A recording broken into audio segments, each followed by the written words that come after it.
Well, guys, thanks for showing up. Appreciate it. This is more of a trial run, so appreciate you guys showing up. The way that the format's going to go is we're going to kind of run through the presentation, cover the information, and then we'll take about a 20-minute break. You guys can relax, get some water or whatever, and then we'll meet back up and we'll have kind of a round table that'll discuss maybe some of the things that you took from the presentation, maybe information, like more information that you wanted on a particular subject, and then possibly any other information that you feel like might be more valuable to the presentation. This is really the beginning of a larger project, so your input's really really valuable to us and really helpful, so we appreciate you guys showing up. I know just about all of you, so I'll just introduce myself anyways. My name's Jeff Craig. I'm a marriage and family therapist intern, and I'm the co-founder of the Night Project. So I teamed up with Rick here, and Rick, go ahead and introduce yourself. Rick Pierce, author and lecturer and doer of everything else I can think of. Most of my background has been in, I used to teach games, so don't hold it against me. A lot of the stuff that I liked about teaching that stuff was kind of inner development for men, right? How do you figure out your own psyche? How do you figure out things that really help yourself out and get you on the right path? So there's some of that, pretty much is the material that we're going to present tonight, some ideas around that type of stuff, and in terms of personal development. And so hopefully you'll find this stuff pretty interesting. But I don't know everybody, so can we do a go around and just say Absolutely. your name in case somebody else doesn't know it, and then hopefully what you want to get out of tonight. Jake Kortia. I don't know if anyone knows, but Jeff and I are cousins. And I have my own business. I'm down in San Diego, do metal work, auto restoration, been in cars a long time. And I have always felt that I could be great, and I'm trying my best to achieve greatness. So that's fun. My name's David Love. I'm like one of the Night Project administrators with Jeff. I met Jeff through Verizon. I'm a manager at Verizon. My ultimate goal though is I have a background in science, so I'd like to do project management within the science field and develop my own nutrition app. So that's where I'm at.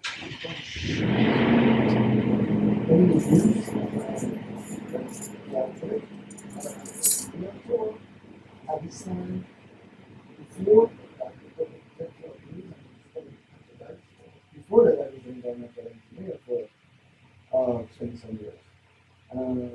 So now 10 years, but I don't think this is my field by a lot of I'm searching to find out what's there. My name's Tom, my nickname's Tang. I know Jeff and I know Rick and came out to support, and I'm in between careers right now. I left my 9-to-5 IT career because I got tired of the desk job, and now I'm looking to make changes, so this fits exactly what I want to learn, so I'm here to learn. Thanks. My name's Slade, pleasure to be here with all of you guys. I'm from Las Vegas, and I run my own business. I'm currently building a factory to sell alcohol-infused ice cream. But before that, I was in IT. My life has taken many, many turns as I kind of followed my path. And this is a subject that's very near and dear to me. I'm always there to help my friends. And, as we go through that journey together, I'm happy with this. So that's fun. You can bring free samples next time. That's awesome. My name's Trevor Hayes. Pleasure to meet you guys. I'm here because my friend Jeff, he used to be a brand ambassador for Verizon back when I was at Target Mobile as a store manager. I'm a store manager currently for Samsung, and I'm also an insurance property and casualty broker. That's what I truly love, looking to make the full move out of wireless and full move into insurance. And I've read little parts of your book, and I love what it has in it. I only get a chance to look at it every now and then, but I never read something bad. So I figured, hey, two great guys hosting a seminar, I want to be here. So it's a pleasure to meet y'all. Matt, you got to do yourself. You're back there, so. Yeah, I just wanted to apologize. So my name is Matt Browning. And I run the center here, and I wanted to stop by. I've known Greg for a number of years, and I knew he was going to be doing something tonight. I just said, hey, do you mind? I got some work, but I really want to sit in to see what you're doing. So I hope that's okay. And yeah, I'm here, so I'm hoping to clean something. Excellent. Thank you. Well, welcome everybody. A couple of ways of how we're going to do presentation. If you thought you're just going to be able to sit back, relax, and just watch the fireworks, it's not going to happen. You're going to have to participate. Okay, this is why we got it set up this way. This is be interactive. Okay, and one of the biggest things that, and then Jeff kind of hasn't truly experienced this yet, but we're going to do a kind of yin yang conversation between us. Right? I'm going to talk about a topic. He's going to have someone ask him his thoughts, and then we're going to ask you guys your thoughts. Right? And this is way building a community. Right? Everybody helps each other. And through that dialogue, we learn from each other's experience and others' different points of view. And that's how we get to be more on the court in the present moment, by listening to someone else and learning by sharing with each other. Okay? All right, so that's the ground rules. Talk. A lot. Yeah, you're encouraged to give your feedback, that's for sure. Yep, exactly. All right, so tonight we're talking about living your purpose. All right? And let's see if there's anything. This first fill of the night is the hold on. Let's see here. You know, this worked right before I started. So input so far. Yeah. Input so far. Hold on. Let me try again here. Oh. There it goes. There you go. I just Time down. wait. Okay. What you gonna learn tonight? First of all, what it means to be a man. So, in case you're wondering, we're gonna go through that. Also, we go through step number 1, which is killing the boy inside you. All right. This is really where we're talking about the immature ego defenses that a lot of times younger men use, and what it means to move on from that. Part of this will be talking about win-win versus win-lose, or scarcity versus abundance. Okay.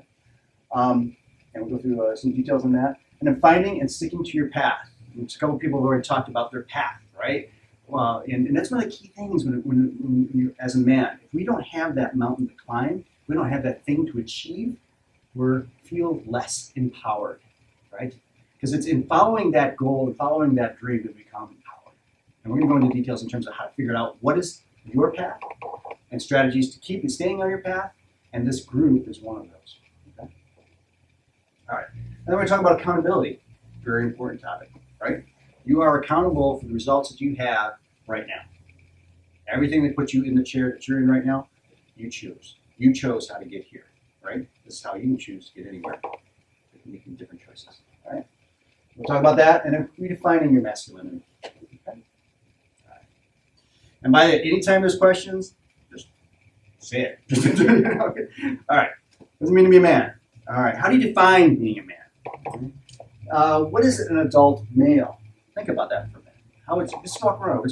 Give me an example of what you would say if I said, "What does it mean to be a man?" Bruce, what would you say it means to be a man? Responsible. Responsible. Okay. Leader. Leader. Okay. 10. Having a good idea what's right and wrong.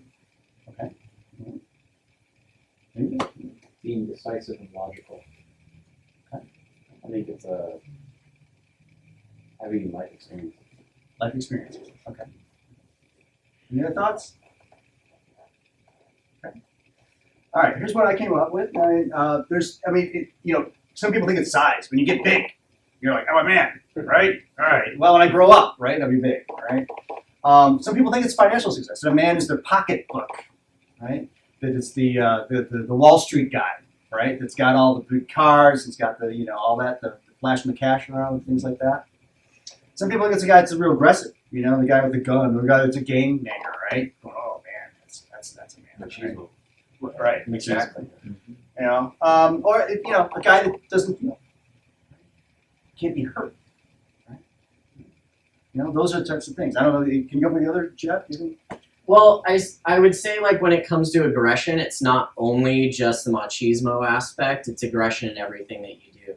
So it's somebody mentioned earlier, like the leadership aspect. Although, there's a difference between leadership and aggression, that aggressive behavior can manifest in many different ways depending on how you live your life. So it's not just the guy that you see at a bar who wants to start a fight over no good reason. It's the same person that takes full control over their relationships, friendships, business connections, everything. They feel like they need to commandeer every single ship that's out there. Otherwise, they're not masculine. And it's that in itself that's a social construct. Yeah, go ahead. So that whole idea, alpha, then.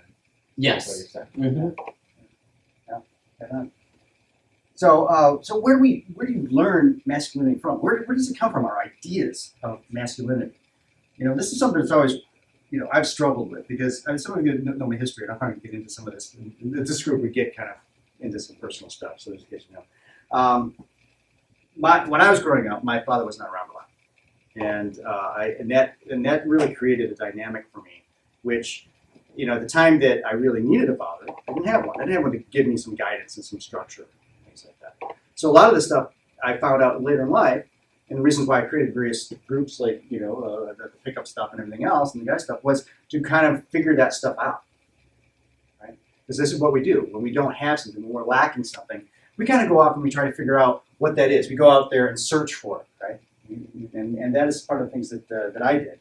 I know there's a lot of other ways that people go out in the world and try to figure out and find these substitutes for not having a male role model. Right? They might have sports. They might do a lot of other types of things to try and figure out how to replace that role model.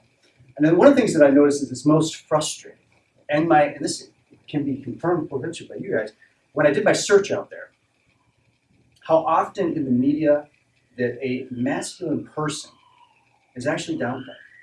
Right, in the society.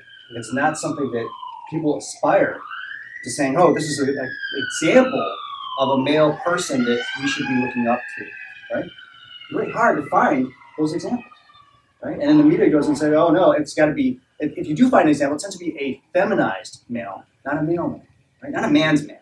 When's the last time you saw something in modern media that was a man's man? Well, and I want to go into a little bit more detail with that too. Yeah. If you look at the span of history, we had the baby boomer generation. So their fathers were gone a lot of times, but the women took over the jobs, and they tended to have to be the men of the house. So they took on those leadership roles. And then as time rolled on, both women with the women's rights movement and men were both working jobs. And what you saw was a trend where men were going away from what the real definition of masculinity was to some skewed perspective. So from a personal experience for me, I had a story much like Rick. I mean, my dad was there in my life, but not quite often. And the times that he was, it was a constant drilling of the social construct of masculinity. So if you were to ask me personally, some of the memories that I have of my dad growing up. Now, don't get me wrong, I'm super close to my dad. He's an amazing guy. I wouldn't trade him for the world. But these were some issues that I ran into, and it kind of shaped who I currently am today and like who I developed into. When my dad wasn't around, I was raised by my mom. So a lot of the things that I learned were feminine behaviors. I was encouraged to learn how to cook in the kitchen, which isn't a negative either. But these are feminine-based behaviors based on social construct. I was watching daytime talk shows, which also teach you that kind of feminine behavior. Those are all catered towards the social construct of femininity. And what would happen is with these kind of behaviors, I also got into musical theater. I was really into acting, and that was something that my mom kind of encouraged as a behavior. But what ended up happening is that's what I was being socialized to be. That's what I was learning to kind of define myself as. But when my father was in the picture, it was always a constant reminder of exactly what a man is. So just to give you an example, he was the type that, would poke fun at the fact that I did musical theater. Or, for example, I remember when my childhood dog died. I was devastated. And I remember running to my room and crying about it. I was probably 8 or 9. And he told me, hey, boys don't cry. Like, you need to suck it up. Like, it's just a dog. And to me, that was like a huge loss. That was my real first loss in the family. I considered my dog a family member. And it's things like that over time that help build that social construct of what exactly it is to be a man So then when I was put into a social situation, such as junior high or high school, I had other people who grew up in the same kind of atmosphere that were also sharing that same belief because that is what they were conditioned to do. So you all can relate to that. All right, so a man can get stuck, just like we're talking about, in emotional development if certain things at certain times are not available to them when they're growing up. And that's when you're stuck there psychologically. I think you've all heard of this, where you end up seeing, the 40-year-old man who's really emotionally 14 or 15, right? And until they learn to overcome those things, we call them gestalts or emotional impacted events, to overcome those and change those, then they get stuck there emotionally. And that's what you need, where you guys need, everybody needs help. And it can be everything formal from a therapist to something informal as a group like this, any type of work where they can start getting advice and start figuring out how to overcome these events and move forward. You want to say anything about that? Well, I am kind of curious about you guys. We didn't really talk about maybe where you guys learned masculinity from. So if anybody's open to kind of share that, that'd be great. I learned it from my grandfather. So my dad was not available growing up, and my mom moved closer to her parents. That way, she could help. They could help take care of us. I'm one of 4 kids, so seeing what he did on a day-to-day basis, working with him in the summertime, doing chores with him, kind of just taught me my masculinity. And then parts of it, when I was a kid, I'd get a lot of comic books. I'd always look at like comic book heroes. Mhm. And I'd I was see, gonna like, say the same thing. Yeah. comic book Every heroes afternoon is it cool. was Batman. Yeah. Nice. Yeah, Justice. So that kind of showed me like, hey, I want to be like tough like that person. But then you learn that a lot of those heroes are tragic heroes and they have certain flaws and characteristics. And so my grandfather was the one that I kind of looked up to.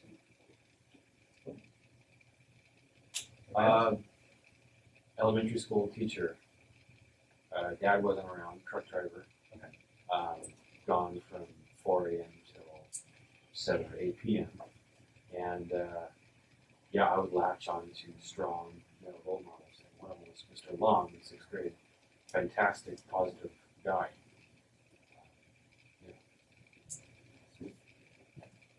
Anybody else? Bruce? I have no idea. Like, question never come up in my mind.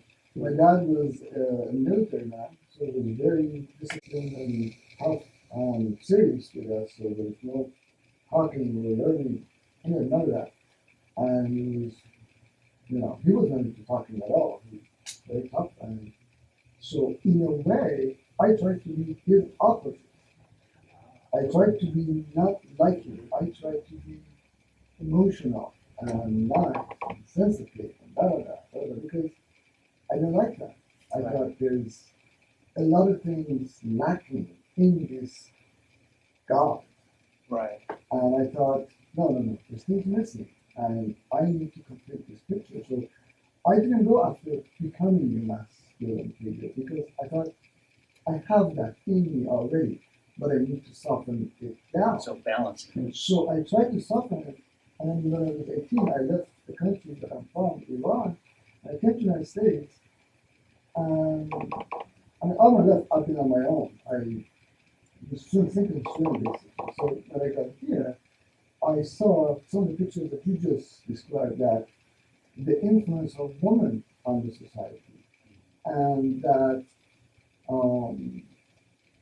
how men had lost their true masculinity because they were expected to be sensitive to women, but in a way I thought many here have lost their identity. They're not being themselves because they want to be sensitive towards women. At the same time, I observed that women are not really being women either. They want to be men. And women need to be feminine and soft, and that's what we desire in women. But I realized that's not the case. A lot of the women here are really tough and they try to act like men. So I was confused that what is going on here? What the role do you play in a relationship if the woman's being the man? Boy, are we supposed to be women? It's like very confusing. So this is the first time that I've even thought about where did I get my masculinity from. I think I got it from my dad because he was the role model. But then I tried to be the opposite, and then since 18 that I came here, I tried to not be a man or a woman. I tried to be just a person and not go either way, although I know that I'm a man. But I think I decided to try to stay in the center and be balanced. Balanced. If that makes any sense. Yeah, it does. It does. And I think that's the. I think in certain areas when you're developing your psychology as you get older as a man, right? That's more about balancing the two opposites, right? Integrating, right? Both masculine and feminine, right? Where you choose what you need when you need it. Anybody else? My mom and dad had both good and bad traits. Obviously, I try to pick off of each of their good traits to kind of build my own, personality and outlook on how I'm going to do things. My mom's really smart. Her decision making probably isn't, but she had some gambling problems, stuff like that. But book wise and decision wise, when it came to finances, stuff like that, it was great, except for the gambling sort of impulse stuff was kind of an issue. Where my dad, they were separated, so I kind of got to see their at-home lives in two different spots. My dad was real conservative, straight line, just stay at the same company for 40 years, you're good. But I see he doesn't like that. You see it kind of along the ways, and you hear those little things creep out, that he's not happy where he's at. So he didn't make moves. He wasn't impulsive at all. So I try to kind of grab them both of those, put them together, and That would create balance, wouldn't it? Those are two opposite it's all extremes. balanced. I wouldn't say you want to lean to either side Right. because that's not you then. Yeah, it's two sides of the same continuum. That's not right to make that balance. Well, and one of the crazy parts about this question really is the real time that you start learning masculinity is early in your childhood. I'm talking infancy. And those are the things that you don't remember. Some of the funniest things is the fact that, your first 3 or 4 years of life, you're a complete and utter sponge. And your whole psyche, your whole core belief system is formed in just those first few years. But you don't even realize that that's where it came from. What you're told as you get older is that's just your personality. That's who you are. But really everything that you were from the day you came out of the womb has been influenced by everything in your life. So you also have to remember that. These are all great examples of ways that you remember, masculinity and femininity being taught to you. There's a whole nother area of your life that it's impossible to recall at this point that also plays a big role in your own personal development.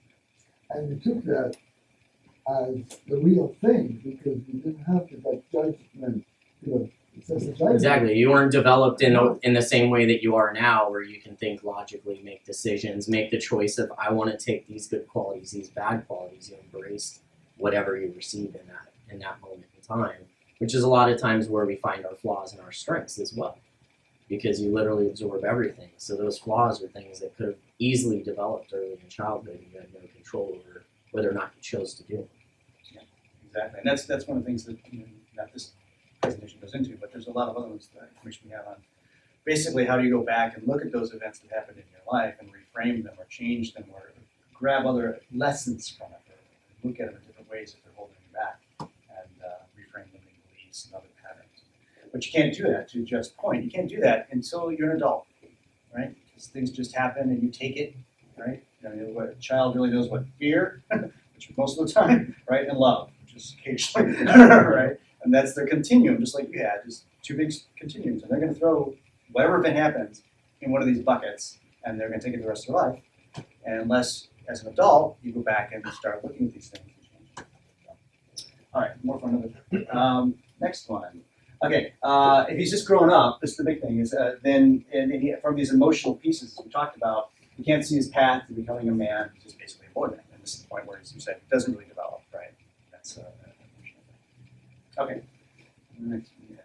Okay, so men are not men anymore, right? In the primitive native culture, was a ritualized path to becoming a man, right? Remember how the Indians would go out and say, go kill something, right? You got a certain age, you got to take your bow out there, you go kill something, right? That was their path to becoming a man. You bring home your first kill, right? And these are things that we don't do in society any longer. Right? We don't go out and say, okay, you're 13 or 14, whatever, now go have your test, right? Go out there and do something and come back and know that you are a man. Those types of structures socially don't exist. You know? So now, what tells us out there that we're a man? Right? This is where we get into those really odd concepts where people say, "Oh, it's how much money he's got," or it's what's it now? The fame, right? If I get my viral video out there, right? I'm a man and I've made it, right? Or it could have to do with your sexual conquest as well. I mean, Yeah, exactly. that's probably the most commonly referred to socialized ritual of what it is to be a man. Yeah. Is losing your virginity or being somebody who's I guess pulling the ladies on a regular basis. Exactly. You get these really weird ideas, right? So we're taught this by masculinity by the media, right? By this entire thing here, and that's where it gets kind of messed up. So most of it has not been really shown a way to manhood. We don't have the initiation or the challenges of learning, right? Or earning our manhood, I should say. And as we grew, we didn't grow up. We just kind of just grew up, right? We didn't know how to. We didn't know the steps. So we need to learn these things in a real way. And that's kind of what I thought when I was talking to Jeff about this group. I really thought that's what this is kind of about. Yeah. Men teaching men how to better themselves and how to be men. Because it doesn't exist out there anymore. So, and I thought that was kind of aligned with a lot of things that I focused on myself. All right. So what are the critical missing elements here? So we didn't have fathers around, so we had the man had to raise himself, right? We were emasculated by our overbearing fathers. Some people had that, and had to kind of get through that process. And then we're spoiled by good-intentioned mothers, right? We talked about, sometimes my mother, she was a wonderful lady, but man, and when just like a lot of people here, when your mother raises you, she has to play two roles. The mothering role and the fathering role, right? Well, those don't always go hand in hand, right? And those can cause a lot of problems when you get that from the same person. And so that's my mother particularly didn't know when to let go, right? She kept on kind of control. And finally, we actually had a major breakup after I graduated college, where I did not see her for 5 years, and I missed her wedding because we were on not talking terms. That I regret that every day of my life. But at the same time, we came back into that relationship. We were able to talk about it, and now she's my best friend. So those are things that I think if the structure's there from a male and female growing up, that wouldn't have happened that way. So we have no process initiation at the critical times that we need it. Right? We don't have a way of getting in there and learning how to be a man, or someone to tell us what it means to be a man. So we go through these studio initiations, as I talked about, sports, boot camps. There's a lot of gangs out there, right? Gangs. A lot of you guys look at this. This is the way that it is to be a man. I gotta kill somebody or whatever, right? I gotta go steal. I gotta go be part of this gang, right? I know there's certain economic considerations that make that very, people drawn to that. But that's really what this is a substitute for not having a strong male figure. Do you have any thoughts on that?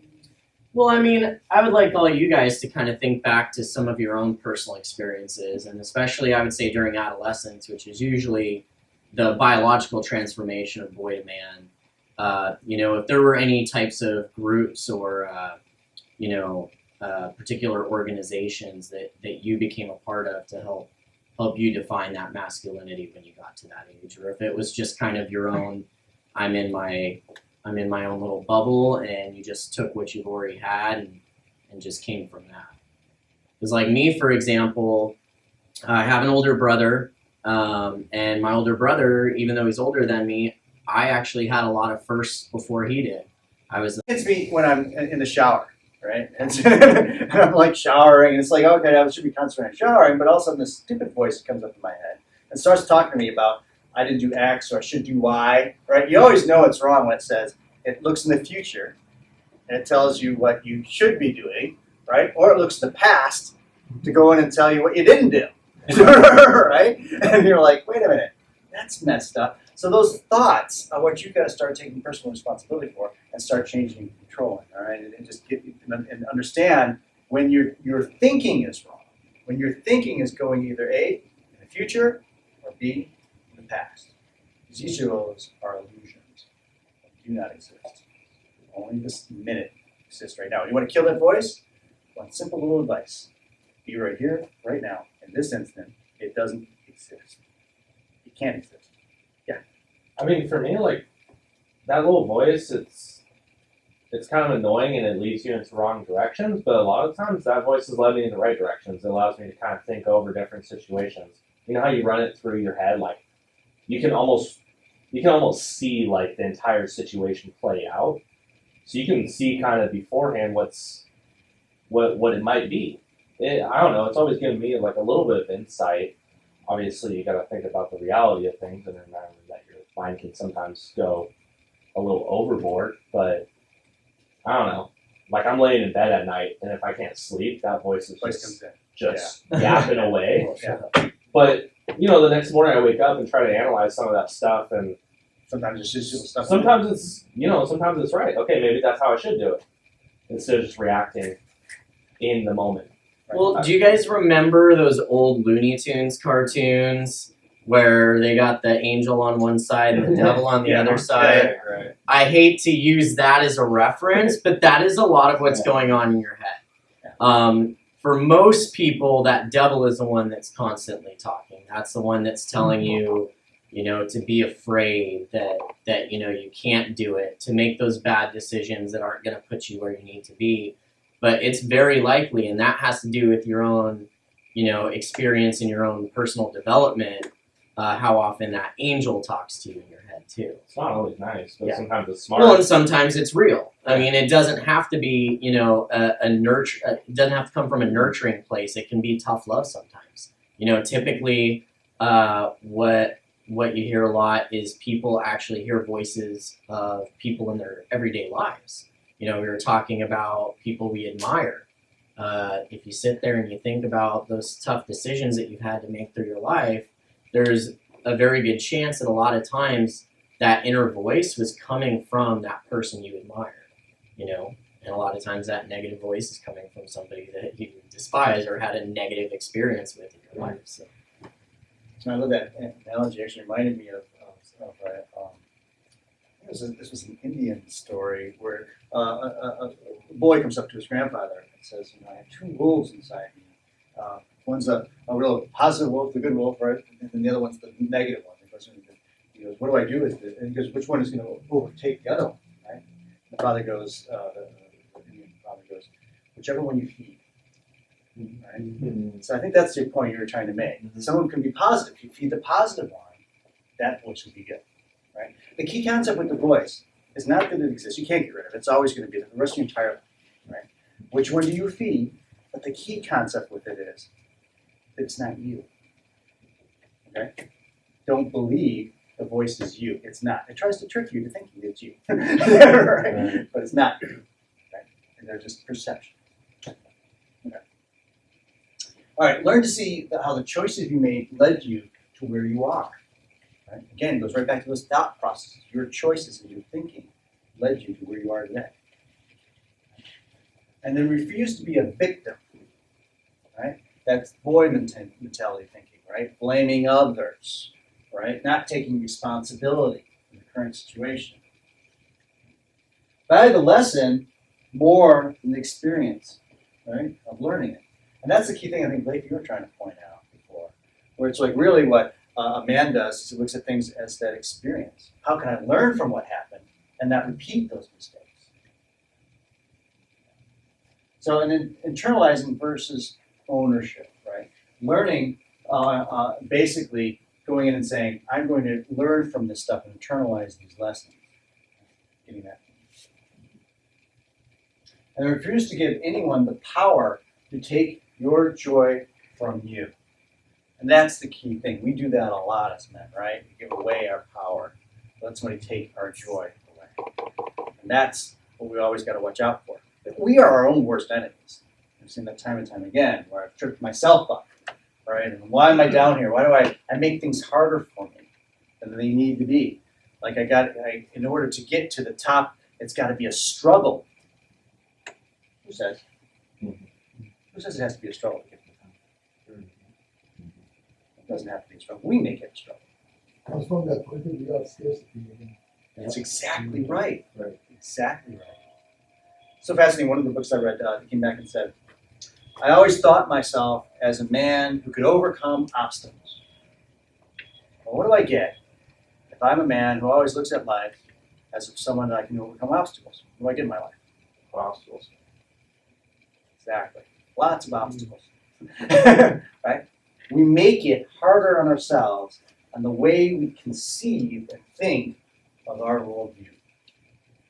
Well, and back on the internalizing versus ownership, what that's really saying is, you know, in life, some of the choices that you made led you in a good place. Some choices that you made led you in a not so good place.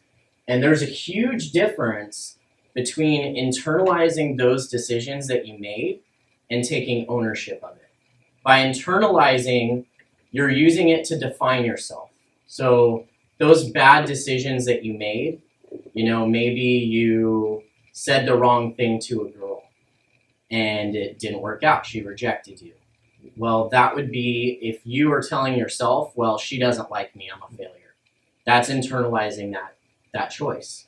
Versus taking ownership is understanding that failure is part of the process and being able to embrace what you experienced as a lesson to use in the future. So for example, you know, I'll use this example of a girl. If you say the wrong thing, you can internalize it. I said the wrong thing, so I must be a failure. Or you can take ownership of it. I said the wrong thing. Now that I know that that's not the wrong thing, how can I go forward the next time to possibly make a better decision? This happens in all of our lives. And a lot of times, a lot of people will internalize something, use it to define themselves as opposed to using it as a benchmark to better themselves, to use it as an experience tool to better themselves. Remember, failure is a requirement of success. It's the only way you get to success. It's by learning from your failures. All right, biggest challenges in life. To observe yourself using your observing ego. Take that third person point of view out here and look at your behaviors and look at yourself. Right? Once you have that point of view, you can go and start making changes. It's one of the most challenging things ever, too. What this is talking about is complete and utter presence. It's bringing your unconscious to the conscious. This is not an easy task. So don't expect that you're going to be able to instantly be mindful and see everything that's occurring under the surface, because it's not that simple. You're really going to have to do some digging and reflection and thought before you can actually see that. Do you have any techniques that tend to help people in doing that? Would you recommend anything? Well, there's a lot of techniques around presence. As soon as you're able to be present in a moment, it allows you to focus more on your thoughts and your actions. So one that they use for victims of post-traumatic stress disorder, because a lot of times with group therapy, they're sharing their traumatic experience, and through that they heal. However, sometimes it can get overwhelming. Obviously, it's a traumatic experience. There is a grounding technique that they use, and basically what it is it's a technique that brings you to the present. What they do is they tell you, you know, wiggle your right toe. Can you feel your right toe, you know, your big toe touching the ground? Go ahead and touch the ground. Now, take that sensation and feel your nerves going up your knee. Can you feel your kneecap right now? And just be mindful of your kneecap. And then work your way up to your hips, you know, and typically if you're in a sitting position, you know, feel your hips and the pressure that the rest of your body right there is putting against the seat that you're sitting in. And then feel your chest, feel your stomach and your lungs expanding and contracting. And basically this mindfulness technique, it's basically a form of meditation, which is why meditation is so important. It puts you in the present moment and allows you to take the emotional aspect and all the preconceived experiences that you have from the past to judge what you're doing in that present moment. It allows you to see things exactly for what they are, and it allows you to step back from the situation and look at it from a non-biased perspective. So they do this with anger management, PTSD, I mean, numerous things, depression, it could go anywhere. But basically mindfulness, being present, learning that behavior. That's just one exercise. But like I said, meditation. I mean, there's science that proves how positive meditation is as a behavior, and that's the exact reason is because it brings all that stuff to the surface and you start to realize the way that those unconscious things are influencing your behaviors. Does that make sense? I was just, when you were talking, it just made me think too that one of the things that helps me is journaling. And writing down what happened. It's like write it down and take a look at it and go, oh yeah. I have a technique that always, when I was learning about observing the ego, is to stay present. For me, the easiest thing is just to describe where you are. If you sit here and describe there's a watch there, Rick is talking, then all your thoughts will start to sway into wherever you are. And Instead then of up you'll be- here. Yeah, instead of those thoughts of worry, instead of thoughts of, what should I be doing, you're describing what's in front of you, which pulls you into the front. Because you're there. I do a similar thing as I'm just sitting on the side of the river, and everything that's going on, everything that's coming to my mind is like a river. I'm just watching it. But I don't jump in, I don't do anything. I'm just watching everything that goes in my mind. Just go by. Observe it. Observe. Metaphorically or actually? No, as I'm driving, I want to do this. That's meditation. Believe it or not, that's Right, meditation. it is. And it's That's fun. awesome. That's fun. All right. Biggest challenge in life, to know yourself. Be honest, become more authentic. And that's a tough one, isn't it? You gotta take an entire lifetime to figure out who you are. That's part of the journey. That's why we do this. That's why we're here. Right? The biggest thing is to get to understand or find your unknowns, right? Everybody knows the diagram where you get your known knowns and your the things you really don't know that are totally blind to you. Those are the challenges in life to try and see those. And unfortunately, you can't like bend your head over and go, oh yeah, that's where it is. It doesn't work like that. You actually need to have a mirror. You need to have a reflection. You need to have somebody else help you see those things. That's what these groups are for. This is what this work, this interaction is. All right, to transform yourself. I said, I like the word transformation rather than the word change. Right? Change I always think of as change goes from one state to the next, right? It's always the same thing, you're changing, right? It's always that you are trying to change, but it's always the you that's there, right?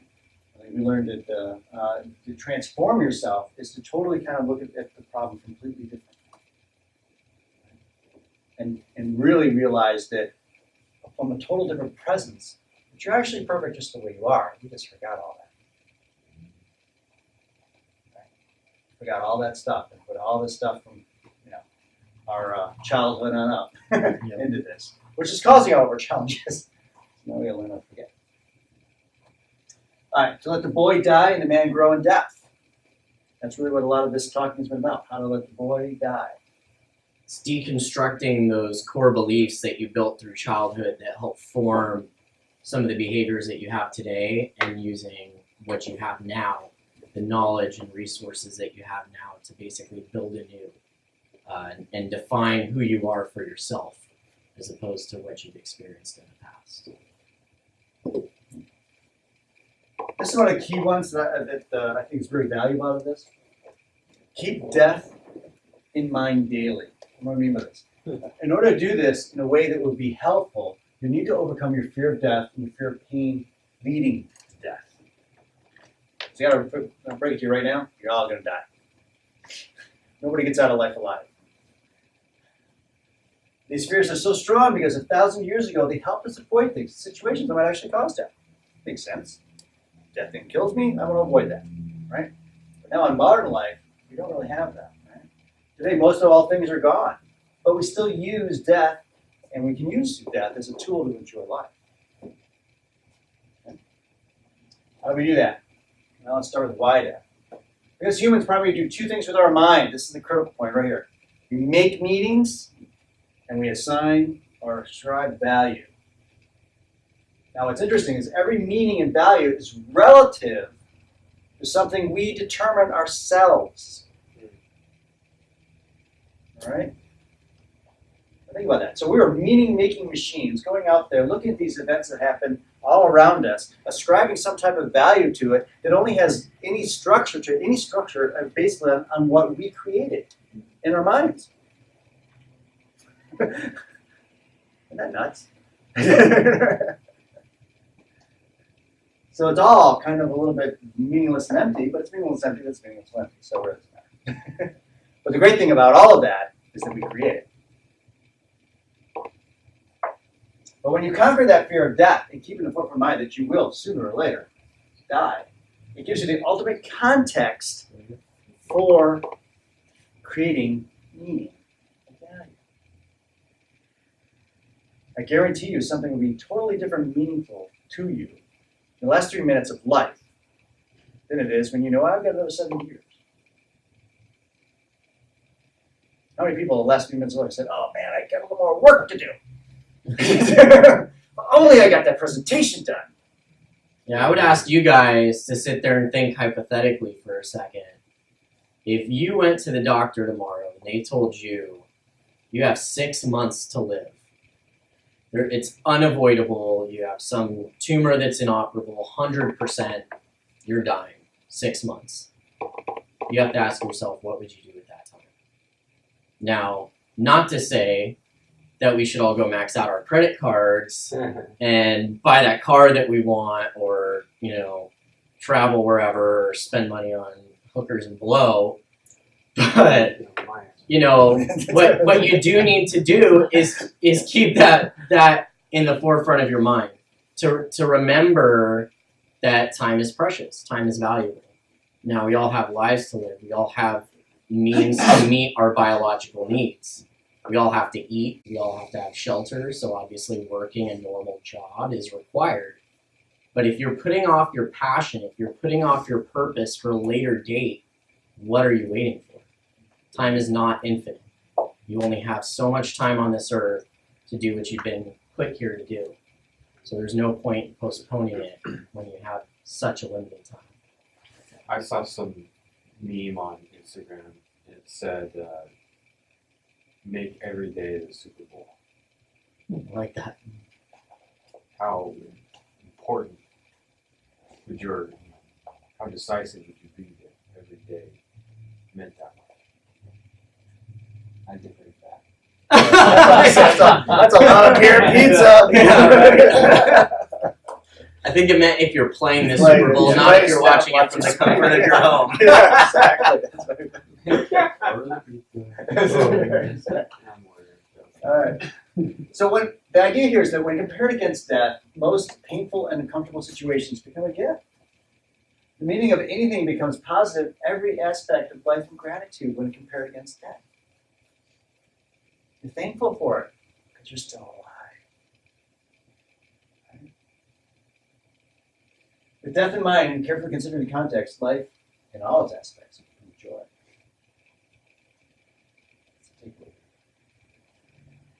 All right? You only get one shot at this life, so you might as well make it great. All right, live now. Remember, your body will die, so embrace death and consider it often. Then you will you'll live the life you want to live. Sorry, it's getting late for me. So take personal responsibility for your life, your results, and your happiness. Right? Every day, wake up and choose what you want to do that day, and then do it. And the other things that get into your body and into the moment. So what do I mean by this?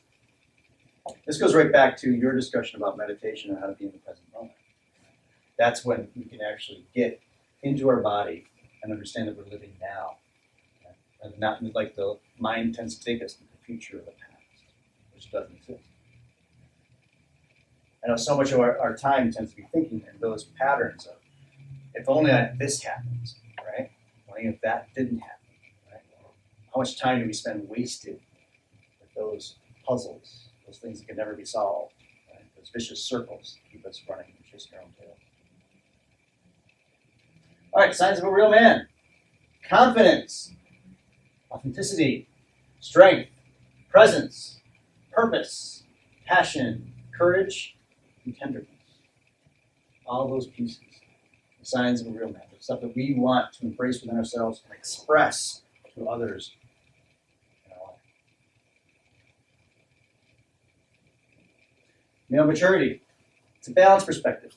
We talked about this. How do we balance the extremes, right? Bringing in our femininity and our masculinity, bringing it together to find balance.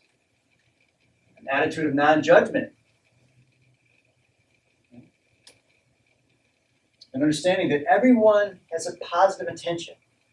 Not that everybody communicates that, right, effectively, and comes across that way. But they have a positive intention from their world view. Remember, everybody has a different worldview. Everybody looks at things differently, like Tam was saying. We understand that from their point, they're always looking for the positive. It may not always translate to your positive. A powerful sense of self. Knowing yourself, using the things that we've talked about here, to know yourself.